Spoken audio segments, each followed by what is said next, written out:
In this screencast, I will explain how to map single-end reads generated by SOLiD system using Galaxy. But before we go to Galaxy, I will explain some of the data formats used here.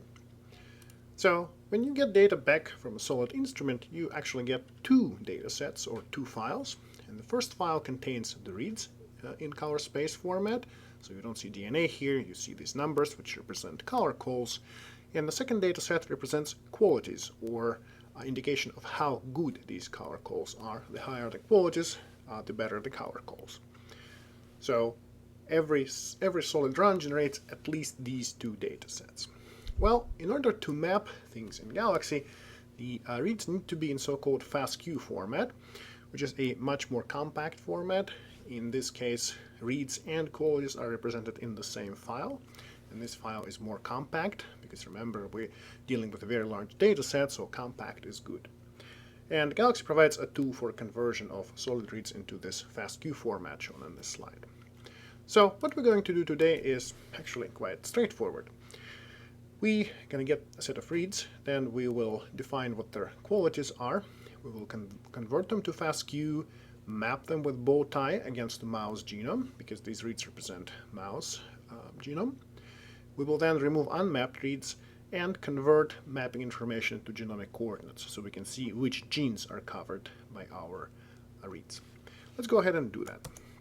So I'm going to switch to Galaxy, and this is Galaxy interface.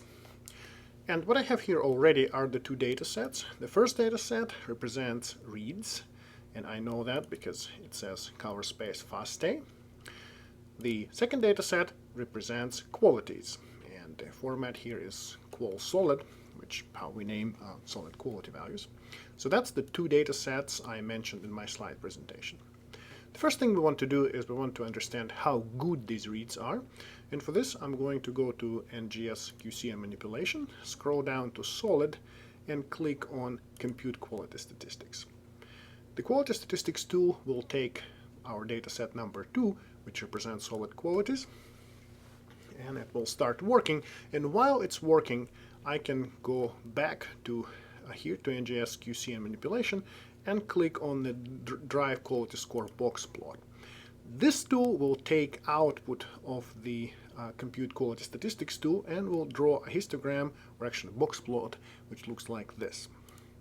So at this point I have these two jobs going, and we will just need to wait while they finish, which will take just a few minutes. Now that jobs 3 and 4 are done, we can go here and look at this image. And you can see here that the qualities are pretty decent. The median, these black lines, are going from somewhere around 22 in the beginning of the reads to about 16 at the end of the reads. Okay, so at this point, our next step will be converting SOLiD output into FASTQ format, which we can now use for mapping. And for this, we're going to go back, scroll to the end of NGS Quality Control and Manipulation section, and select Convert SOLiD Output to FASTQ tool. This tool takes two outputs. It takes reads, it takes qualities. It's not a mate, pair, and run, so we say no here. And one thing that I will do, I will remove all the reads which contain color calls with qualities lower than 10. This will eliminate a significant number of bad reads, and everything else I will leave as is. And I will click execute, and at this point it will start converting SOLiD output into FASTQ output, which is much more standardized and recognized by a variety of mappers. Now conversion is done, and you see that we have FASTQ sequences. You see that our filtering removed quite a few reads. We started with about 7.6 million reads, and we ended up at 1.3 million reads, because apparently many reads contained quality values less than 10, which means that this wasn't a very good run, but we'll take what we have, and in this data set we now have quite high quality reads. So now it's time to map them, and for this I'm going to NGS mapping, scrolling down to AB SOLiD, and selecting Map with bow tie for SOLiD. So at this point, these reads were generated on the mouse genome. So from this list, I will select mouse genome, MM9. This is a single-end mapping, and I will use commonly used parameters for bow tie. So at this point I changed genome to MM9, left everything standard here, and clicked on execute. Now the mapping is finished. Bowtie produces SAM output, which contains all reads, regardless of the fact that they're mapped or not. So to remove unmapped reads, the next step of our analysis will involve going to SAM tools and choosing SAM filter SAM on bitwise flag values.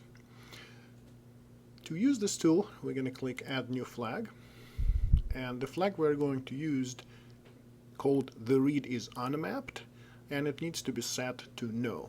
It's a little bit awkward, but this is the way SAM format is. So as long as you remember what to do here, select the read is unmapped and setting it to no, and clicking execute, it will do the trick. Once this tool finishes, what we will have is essentially a list of reads which were mapped, excluding any reads which were not mapped to the mouse genome in this case. And once SAM filtering is done, we can go ahead and start another tool, which is called Convert SAM to Interval. And we're going to apply it to dataset number 7. I will choose not to print all characters, meaning that what we will really have is the regions of the genome which is covered by the reads in our sample. This tool will be in gray state until the step number 7 finishes. Now it's over, and we can see the list. If we click on the eye icon here, we'll see a list of intervals covered by our reads. So in this example, we went from 2 SOLiD data sets to the finished coordinates of the reads within the genome.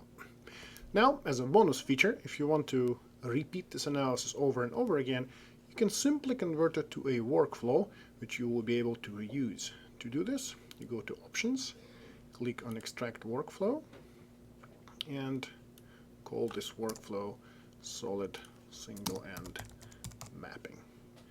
And now you can click on Create a Workflow. And at this point, if you go to the workflows, you will see this new workflow in this list, and you'll always be able to edit it by clicking on the Edit and looking at all the steps of this workflow and modifying individual parameters. We will cover more of these features in the next series of screencasts.